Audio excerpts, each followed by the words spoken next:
I've always had friends who are older than me. And I could see a lot of them in the most successful careers, successful jobs, beautiful partners, whatever it was. But I saw a sense of lack of fulfillment, meaning, and purpose in their lives. And I've always been an observer, and I would see these people who are like 5 years older than me, 7 years older than me, maybe 10 years older than me.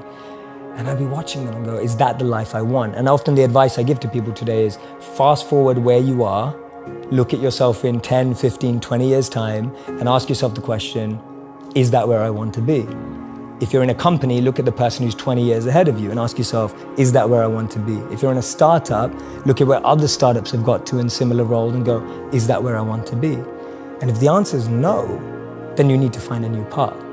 And for me, the answer at that time from observing was no.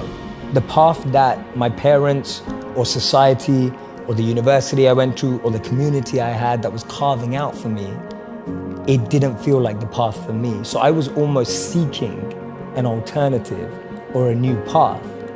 See, we live in echo chambers. We're just surrounded by the same thinking. How often do you bump into a monk? You know, it just doesn't happen. No one has a dinner party and goes, oh yeah, we just invited the monk, from town, like the local monk. Like no one ever does that. And so we meet people who are just like us most of the time. And we talk about this in business all the time. If you want to be a billionaire, spend time with billionaires. If you want to be a millionaire, spend time with millionaires. If you want to be a tech startup, spend time with, that's the common rhetoric that we hear all the time. But what if you want to find purpose and master the mind? There's no one better than a monk who's mastered the mind. So for me, the first step is just opening yourself up to new experiences and new role models. Because most of us can't see ourselves in people, so then we try and fit ourselves into the boxes that we do see. And I mean, there's this beautiful quote that I've been saying it everywhere, and I wish I wrote it, but I didn't. So it's by a philosopher and writer named Cooley. And he said that today, I'm not what I think I am. I'm not what you think I am. I am what I think you think I am. Right? And just let that blow your mind for a moment. It's so powerful. I'm not what I think I am. I'm not what you think I am. I am what I think you think I am. So we live in this perception of a perception of ourselves. Hence, my identity is made by what my parents think I should be. My identity is made up by what my college or university thinks I should achieve.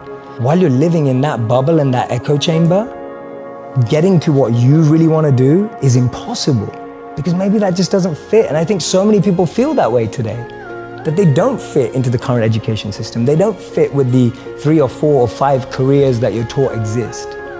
So that process of self-excavation and actualization first requires being exposed. You can't be what you can't see. If I never saw a monk, I would never have wanted to be a monk. If I never meet a billionaire, I wouldn't want to be one because I wouldn't know what that feels like. I don't know what it looks like. I don't know what it takes. And I think that's the biggest challenge of our society, that we're not exposed.